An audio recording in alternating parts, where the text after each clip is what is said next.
Hey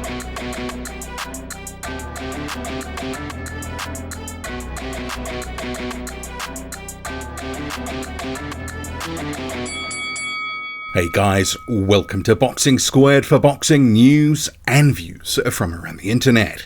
Joseph Parker is back in contention, fully minted as a guy waiting for a big payday or title shot, shocking Deontay Wilder, upsetting the former WBC champion in a fight that Parker controlled throughout.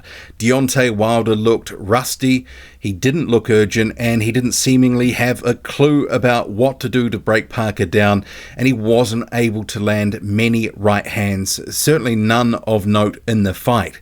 So you had a situation of Joseph Parker boxing disciplined, having a game plan, sticking to it, and ultimately embarrassing Deontay Wilder.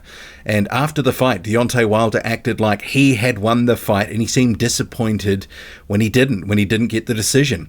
And the cards are 120 to 108, 118 to 111, and 118 to 110. So conclusive. My card, Parker getting all the rounds. And actually, you could have potentially for round 8, where Joseph Parker hurt Deontay Wilder, potentially even given that a 10-8 round, because Wilder his legs were gone. He was all over the place, and Joseph Parker was looking for blood.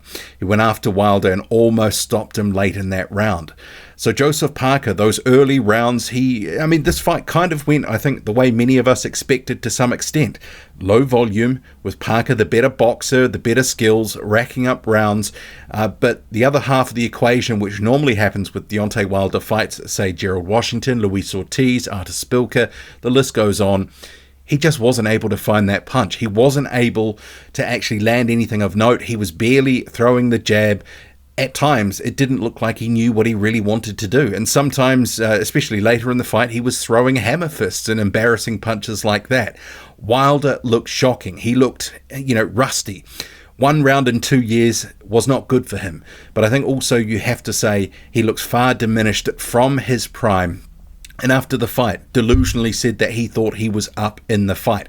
I guess he is going to say that because he lost the fight and he believed that he had won it. But, this was conclusive. There was a long wait until the cards were read, so I was glad that they didn't rob Joseph Parker, because he deserved the win. Career best performance, smart, educated pressure that Parker was bringing. Early on, he was staying just out of Deontay Wilder's range. Some of those early rounds, there was only 1, 2, or 3 punches separating the rounds, but Parker was the one who was landing them. The clean, effective punching was coming from Parker. Deontay Wilder barely fired a shot in anger in the first 6 rounds. And as the fight was slipping away, there was only 1 or 2 rounds where he showed any degree of urgency. Even the corner didn't seem that urgent. They weren't telling him to sell out and go for broke right near the end of the fight when he needed to. And seemingly after the fight, he was just sort of laissez-faire about it. He talked about having done ayahuasca and other stuff, but he didn't seem too perturbed by it. But he did say he did think that he did win the fight.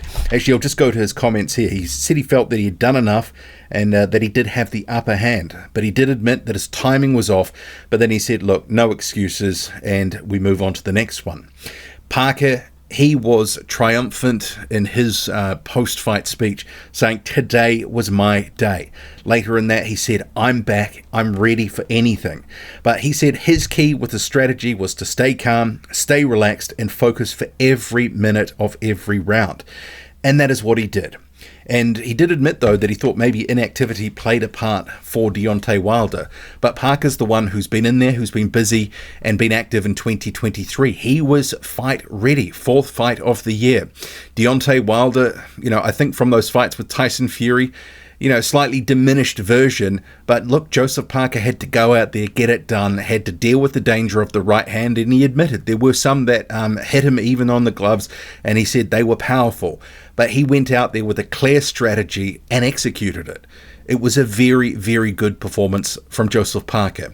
And I think some of the questions that we had about Wilder have been answered.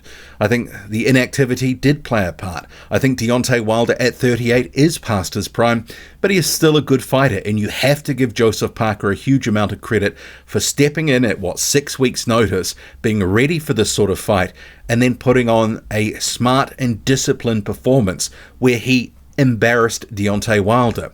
Wilder's talking about moving on to the next one, but based on that, he's a very beatable fighter now. The top guys, the top 15, 20 guys in the heavyweight division would be looking at that and be like, well, I can probably deal with what Wilder's got for me now. You know, there was an air previously of, you know, danger with Wilder, but we didn't really see that in this fight. He didn't really show any urgency. He didn't seem to want to go for broke. There were only a few moments where he threw punches in anger, mostly just sort of, and I said this in the pre-fight video that I did, that there's probably going to be lulls in activity where there wouldn't be much happening. But Parker was the one in between those times that was the one taking advantage, racking up rounds by round 7 or 8. You know, it was his fight to lose because he'd taken all those rounds. I didn't give Deontay Wilder a round. He barely landed anything of note. And Wilder actually was on the verge of getting stopped in round 8. So while Deontay Wilder may not be at his best anymore, you know, Joseph Parker had to go in there and do the business. He needs to get credit for that performance. And he puts himself well back in the shop window for a huge fight, either with the winner of Joshua Valine or potentially another big fight in the heavyweight division. Puts himself in line maybe for a title shot at some point. But he's going to get a big payday. And after that performance, I think a lot of people will be like, okay, career best win, look good against Deontay Wilder. I want to see Joseph Parker in a big fight. And in the last couple of years, with some of the performances from Joseph Parker, you know, they've been so-so. And people haven't been that high on what he's been sort of putting out as a product. But this was a very disciplined and at times dynamic performance, especially when he started to land those overhand rights. Deontay Wilder, his career in shambles at the moment, 38 years old, taken another loss here. Hard to know where he comes back because he looks like a slightly washed fighter.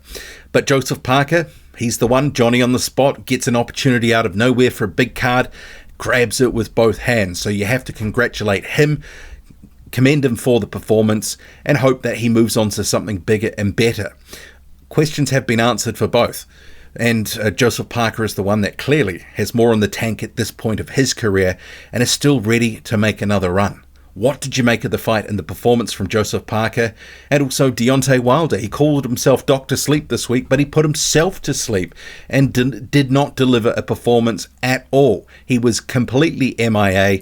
And yeah, hard to know where he goes next because his value just took a massive hit. Any fight with Anthony Joshua's probably gone by the wayside at this point. Drop a comment loud and often. Hit like, hit subscribe, follow me on Twitter. Boxing_squared. I'm out.